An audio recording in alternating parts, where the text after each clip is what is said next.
इससे पहले कि हम एक विश्लेषण करें कि ये जातियाँ कब शुरू हुई, कैसे शुरू हुई और कितनी जातियाँ हैं। मैं ये जानना चाहूँगी कि जैसे कि दुनिया आपको जानती है कि आप जर्नलिस्ट हैं। आपने प्रिंट मीडिया में भी काम किया है, आपने दूसरे मीडिया में भी काम किया है, करीब मीडिया के मुझे लगता है कि सभी विधाओं में आपने काम किया है। आप अपने आप को क्या जर्नलिस्ट मानते हैं या आप एक्टिविस्ट मानते हैं? मैं अपने आप को एक जर्नलिस्ट मानता हूँ जो मीडिया के क्षेत्र में एक्टिविस्ट है। मैंने हर फील्ड में काम किया है, प्रिंट में किया है, टेलीविज़न में किया है, इंटरनेट की दुनिया में किया है, सोशल मीडिया पे मैं एक्टिव रहा हूँ, सोशल मीडिया के ऊपर चर्चा मैंने की है।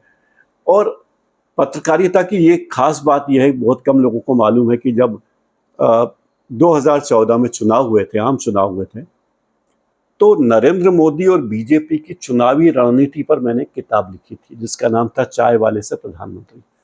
और वो किताब केवल 4 दिन में लिखी गई थी और 2 दिन में छपी थी। प्रधानमंत्री के रूप में नरेंद्र मोदी का चयन 16 मई 2014 को हुआ था और 25 मई को मेरी किताब का विमोचन इंदौर प्रेस क्लब में हुआ। 26 मई 2014 को नरेंद्र मोदी ने शपथ ली। वो पहली किताब थी, लेकिन मुझे लगता है कि मैंने किताब लिखना था, मेरा काम था किताब लिखना था, किताब लिख दी। मैंने पत्रकार के रूप में अपना काम पूरा किया और ये किताब लिखी, तो ये भी मेरा एक्टिविज्म था कि मैंने इस विषय पे किताब लिखी जो कोई लिखना नहीं चाहता। तो लोग समझते थे कि मैं नरेंद्र मोदी की जीवनी लिख रहा हूँ, तो मैंने कहा जीवनी नहीं है भाई। किस तरह एक आदमी 2012 में सामने आया, धीरे धीरे एकदम उभरा, 2013 में उस व्यक्ति को प्रधानमंत्री बनाने की बात हुई और क्या रणनीतियां उन्होंने अपनाई, पार्टी ने क्या रणनीति अपनाई कि गुजरात के एक गांव से निकला हुआ आदमी देश का प्रधानमंत्री बना, जिसका पिता एक साधारण आदमी था, कोई राजे रजवाड़े का परिवार नहीं था, कोई राजशाही से नहीं था, तो वो व्यक्ति प्रधानमंत्री बना, तो कोई बड़ी बात थी। और वो किताब बहुत पसंद की गई। एक बार मैं दिल्ली गया तो सुषमा स्वराज जी विदेश मंत्री थी, मैंने उनको अपनी किताब भेंट की तो उन्होंने किताब वापस लौटा दी। बोले भैया मैंने पढ़ ली, किताब मेरे पास आ गई थी। तो बहुत खुशी हुई कि हमारी किताब उन लोगों तक पहुंची। लेकिन एक्टिविस्ट कहूँगा कि मैंने उसका कमर्शियल यूज़ में नहीं कर पाया। अब तो 1000 से ज़्यादा किताबें नरेंद्र मोदी के ऊपर आ चुकी हैं सभी भाषाओं में। पहली किताब होने के बावजूद मैं उसका लाभ मैंने नहीं उठाया। तो मुझे लगता है कि हम जिस क्षेत्र में हैं, जो जहाँ पे है, लाम पे है, वतन के काम पे है। अगर आप पत्रकार हैं, अपना काम ठीक से कर रहे हैं तो देश का काम कर रहे हैं। आप सफाई कर्मी अपनी सफाई कर रहे हैं, अच्छी सफाई कर रहे हैं, देश का काम है। आप सेना में हैं तो देश में हैं, पुलिस में हैं तो देश में हैं, डॉक्टर हैं तो देश में। और सब काम हम जो कर रहे हैं वो देश के लिए है, मुझे ये लगता है। अब यदि मैं आपसे कहूँ कि आपने एक ऐसे व्यक्ति की जीवनी लिखी जिसने अपने संघर्ष से एक बहुत सामान्य जगह से उठ के एक बड़े पद तक वो गए और आपने उन पे किताब लिखी। तो जिन पे आपने किताब लिखी वो आज जातिगत जनगणना की बात कर रहे हैं। क्या ऐसी मजबूरी है कि हम इस देश को एक भारत, एक भारतीय बना ही नहीं पा रहे हैं?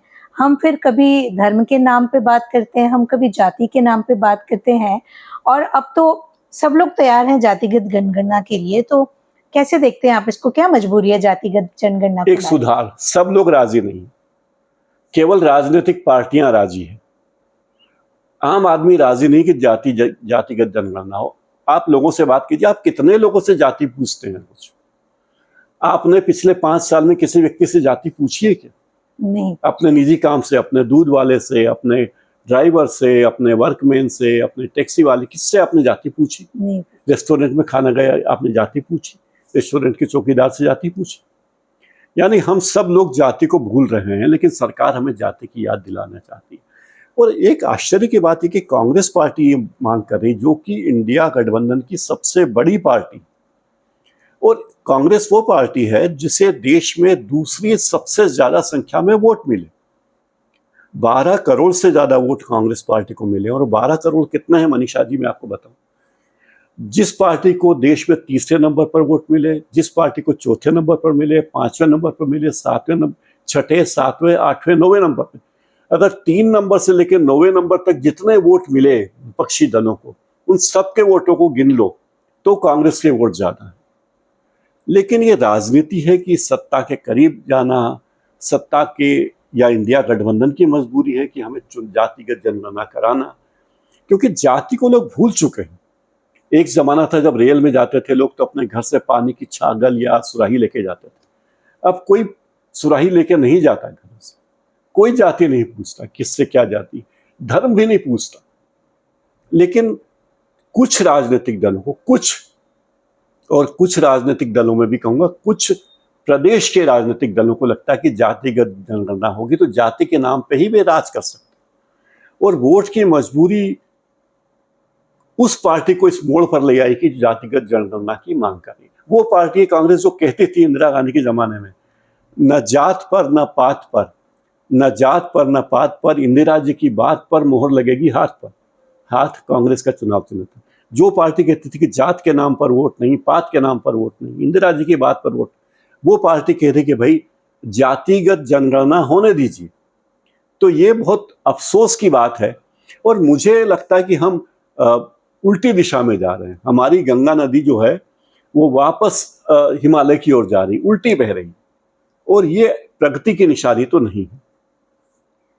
आप कह रहे हैं कि राजनीतिक पार्टियां चाहती हैं कि जातिगत जनगणना हो, हम में से कोई नहीं चाहता, आम इंसान बिल्कुल नहीं चाहता, लेकिन वो लोग जो वहां बैठ के नियम कानून बनाते हैं वो चाहेंगे तो जातिगत जनगणना होगी और फिर हमें तोड़ा मरोड़ा जाएगा जातियों के नाम पे।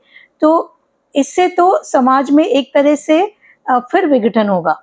तो इसका क्या उपाय किया जाए, इससे कैसे बचा जाए? इसका विघटन को तोड़ने का तरीका ये कि साक्षरता, शिक्षा सभी में हो। पूरे देश में शिक्षा का प्रसार और गति, शिक्षा मतलब ये नहीं कि अक्षर ज्ञान शिक्षा नहीं, व्यक्ति को समाज का बोध हो, राजनीति का बोध हो, वो शिक्षा, वो बहुत जरूरी है। दूसरी बात है कि कुछ लोगों को लगता है कि जातिगत जनगणना क्यों चाहते हैं, आरक्षण के लिए। आरक्षण क्यों चाहते हैं? चुनाव में वोट पाने के लिए। तो कुल मिलाकर पूरा गणित ये है कि जातिगत जनगणना होगी, हम कहेंगे कि इस जाति के इतने लोग हैं, इन लोगों को इतनी सीटें दी जाए, और ये अंत कभी खत्म होने वाला नहीं। आखिरी जनगणना भारत में 2011 में हुई थी, उसके 2021 में कोरोना के कारण जनगणना नहीं हुई। उसके बाद फिर 4-5 साल हो गए, अभी तक जनगणना हुई नहीं। उस जनगणना में 14.6% आबादी एसटी की थी, 9.6% आबादी एससी की थी, और 40 से 50%, क्योंकि आंकड़ा हमने अलग से ओबीसी के लिए नहीं रखा था। और ओबीसी भी क्या है? Other backward class.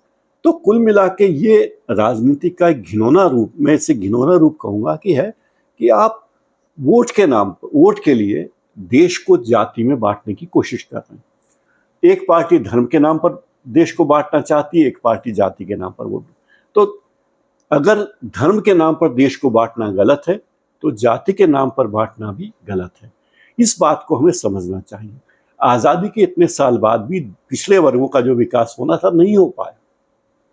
सोचिए क्यों नहीं हो पाया? कुछ ही लोग मलाईदार पदों पर क्यों बैठे, इस पर सोचने की जरूरत है।